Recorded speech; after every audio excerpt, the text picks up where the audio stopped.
ओ शेरा उठ जरा ते फिर ओही जलवा दिखा अपना। जय गौ माता मित्रों, तो हूँ आपनो मित्र छूँ अमरसिंह भाई सोलंकी।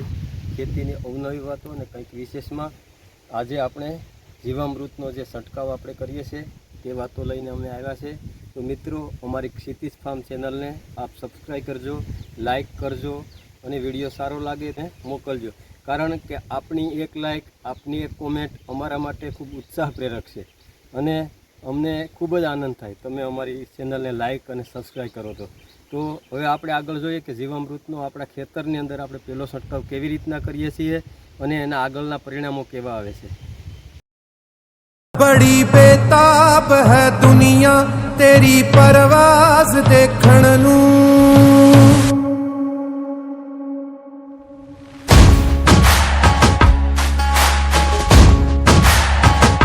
कळे जे तीर देखण नू ते सिर ते ताज देखण नू।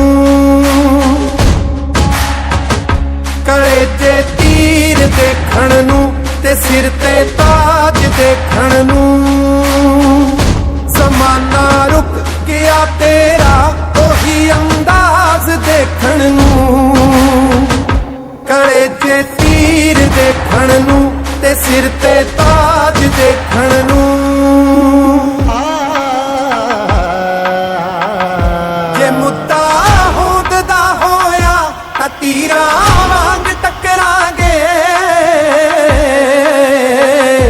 असीं बैठे नहीं हाँ सिर ते उड़दे बाज देखण नू। ज़माना रुक गया ते। जय गौ माता मित्रों, तो आज आपणे फाइनली आ मगफળી 128 नंबरनी मगफળી है। आ मगफળીની અંદર આપણે ઘન જીવામૃત નાખેલું, તેની અંદર NPKના બેક્ટેરિયા ને બધી ટ્રીટમેન્ટો કરેલી છે તે આપને આગળ બતાવેલું છે। તો આજે આપણે આની અંદર જીવામૃતનો છંટકાવ કરવાનો છે। આપણે આગળ વિડીયોમાં જોયું એ પ્રમાણે કે આપણે જીવામૃતનો છંટકાવ કરતા રહેલા છે। એક પંપની અંદર અંદાજિત 1.5 લીટર જેટલું આપણે જીવામૃત તૈયાર થઈ ગયેલું હતું એ આની અંદર આપણે છંટકાવ કર્યો છે। જીવામૃત એટલે ધરતીનું અમૃત, જીવામૃત એટલે છોડનું અમૃત। જીવામૃતનો છંટકાવ કરવાથી પાકને જરૂરી એવા કરોડો જે બેક્ટેરિયા તેની અંદર હોય તેને પોષક તત્વો તે મળે અને ધરતી માતા તે છે તે સજીવ છે। હું આગલા વિડીયોમાં પણ નાખીશ અઠવાડિયા પછી કે જીવામૃતનો છંટકાવ કર્યા પછી અમારી મગફળીમાં શું ફેર આવ્યો, શું પરિવર્તન આવ્યું। બીજું, જીવામૃતનો છંટકાવ કરવાથી આપણા પાકની અંદર આવતા રોગ અને ભૂંડનો જે ત્રાસ હોય તે થોડોક ઓછો થઈ જાય છે। એનું કારણ એ છે કે જીવામૃતની અંદરથી એક જાતની વાસ આવતી હોય, એ ગૌમૂત્ર, છાણ, ચણાનો લોટ, ગોળ આ બધી પ્રોસેસ થઈ હોય એટલે આ જીવામૃતના ઉપર આ પાનની ઉપર જે જીવામૃત પડે એટલે છોડ છે એ આખું જે પકડી લે, આ પાન છે એ પકડી લે આખું વાસ, દુર્ગંધ બધું। એટલે રોજ આને ખાવા આવે ને તો રોજ છે તે ભાગી જાય, એને ન ભાવે કારણ કે દુર્ગંધથી તે દૂર રહેતા હોય। એટલે ઘણા બધી ફાયદા છે જીવામૃતના। હવે આપણે આમાં આગળ જોશું, જે પણ પ્રક્રિયા આપણા ખેતરની આપણે કરશું તે તમામ વસ્તુ હું તમને બતાવતો રહીશ।